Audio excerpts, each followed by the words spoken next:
और यहाँ शिव महापुराण की कथा कर रही है, भगवान शंकर का संवाद कर रहा है, शिव कथा कर रही है। अपने भीतर एक बात हमेशा उतार कर रखना, एकादशी का व्रत करो, चाहे सोमवार का व्रत करो, चाहे पशुपति व्रत करो, चाहे तीज का व्रत करो, चाहे चतुर्थी का व्रत करो, चाहे पंचमी का करो, चाहे छठ का करो, तुम्हारी मर्जी पड़े जो व्रत करो।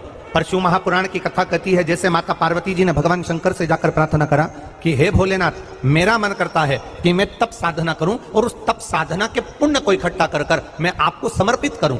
आपके मन में जब व्रत करने का भाव प्रकट हो जाए, आपके मन में जब दान करने का भाव प्रकट हो जाए, आपके मन में तप साधना करने का जब भाव प्रकट हो जाए, तो शिव कथा कहती है एक बार अपने पति के कानों में यह बात जरूर डालिए कि मेरा मन कर रहा है कि मैं पशुपति व्रत कर लूं, मेरा मन कर रहा है कि मैं सोमवार का व्रत कर लूं, मेरा मन कर रहा है कि मैं भगवान की ये सोमवार का व्रत, ये 16 सोमवार का व्रत, ये पशुपति व्रत मैं धारण कर लूं। ये अपने मन की बात आप अपने पति से जरूर कहें, अपने परिवार में जरूर कहें। कारण शिव महापुराण की कथा कहती है आपका किया गया उपवास, आपका किया गया भजन, आपका किया गया मंत्र जाप, जब आप करने के लिए बैठें, उपास करें, मंत्र जाप करें, कीर्तन करें, तो आप जब जप करने या कीर्तन करने या मंत्र जाप करने या उपास करने के लिए जब तैयार हों और आगे बढ़ें, उपवास करते समय, तप साधना करते समय कोई परिवार का व्यक्ति आकर यदि आपका हाथ पकड़कर उठा दे या आपको अपशब्द कहे तो यह श्रेष्ठता नहीं हो। आप करो पशुपति व्रत, आप करो सोमवार के व्रत, पर निवेदन है कि व्रत करते समय, व्रत के पहले आपके परिवार वालों को, आपकी पति को, माता पिता को, परिवारजन को यह बात बता दी जाए कि हम ये व्रत कर रहे हैं। क्यों?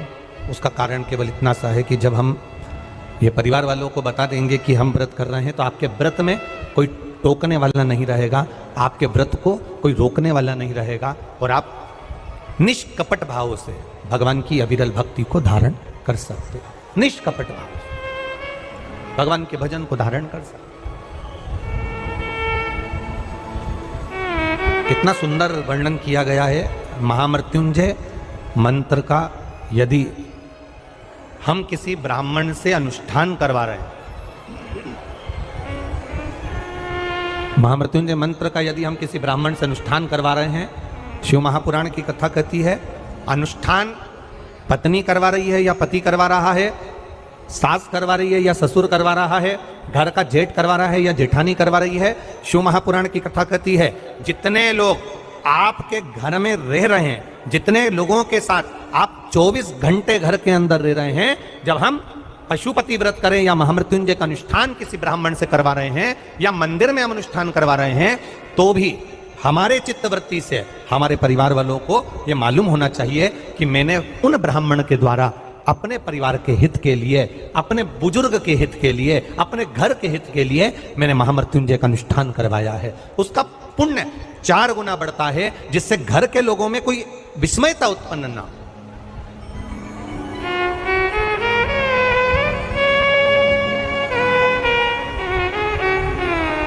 हमारे भीतर कोई विस्मयता उत्पन्न ना हो, हमारे मन के भीतर कोई भेदभाव उत्पन्न ना हो। और हम तो यहां तक कहेंगे, आप अगर शंकर जी के मंदिर में जा रहे हो, 1 लोटा जल चढ़ा रहे हो, शंकर जी के मंदिर में पहुंचकर 1 लोटा जल समर्पित कर रहे हो, तो भी आपके घर के लोगों को मालूम होना चाहिए कि ये पास वाले शिव मंदिर में गई है, मेरे पास के मंदिर में मेरा घर का बच्चा शंकर जी को जल चढ़ाने गया है, मेरा पति पास के मंदिर में शंकर भगवान को जल समर्पित करने के लिए गया है। ये घर के लोगों को ज्ञात होना चाहिए।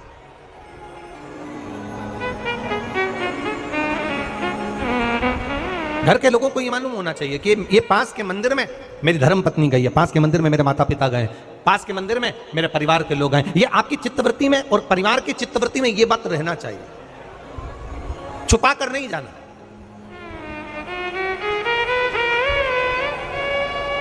छुपाकर भगवान के मंदिर में नहीं जाना, छुपाकर पशुपति व्रत नहीं करना। महाराज, शिव महापुराण की कथा वर्णन करती है कि आप भगवान का अगर कोई व्रत, कोई साधना, कोई नियम ले रहे हो माना आपने कोई व्रत करा, कोई साधना करी, पर घर के लोगों को वो ज्ञात होना चाहिए कि ये मंदिर तक जा रही है, ये पशुपति व्रत कर रही है, आराधना कर रही है। आज माता पार्वती जी ने शिव जी के सम्मुख में ये बात कह दी कि मैं एकांत में जाकर भगवान का तप करना चाहती हूँ और एकांत में बैठकर तप करना चाहती हूँ और उस तप का जो पुण्य है वो आपको देना चाहती हूँ। शंकर भगवान ने तुरंत माता पार्वती जी से कहा, सुनो जगत जननी, सुनो जगदम्बा, सुनो पार्वती, आप तप करो, मना नहीं है।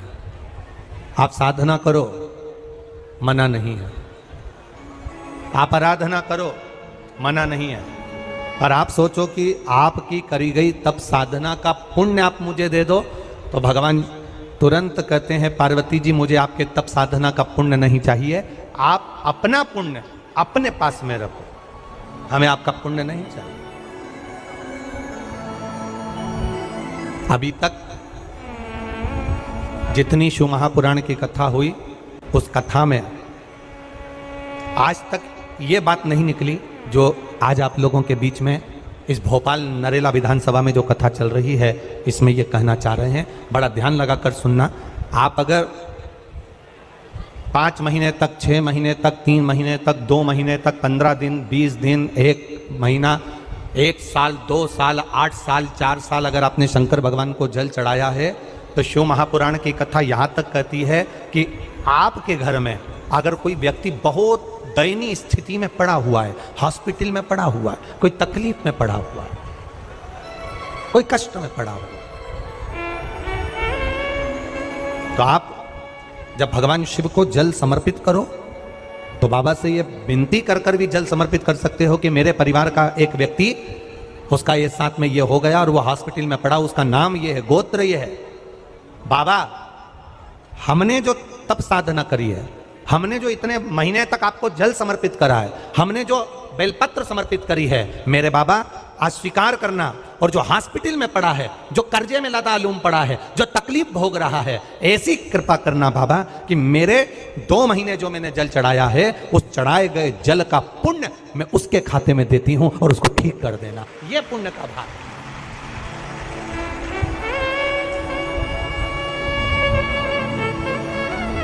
ये पुण्य का भाग। आप अपना पुण्य भी किसी जीव के कल्याण हेतु दे सकते हैं।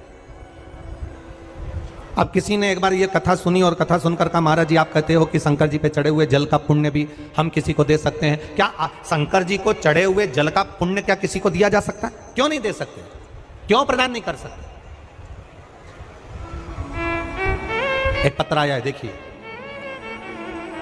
बाबा की कृपा का मैं क्या वर्णन करूं। मेरी भाभी को कोई संतान नहीं थी, उनकी शादी को 9 वर्ष हो गए थे। सारे डॉक्टरों को दिखाया, ऐसा कोई देवी देवता का धाम नहीं था जहां हम नहीं पहुंचे।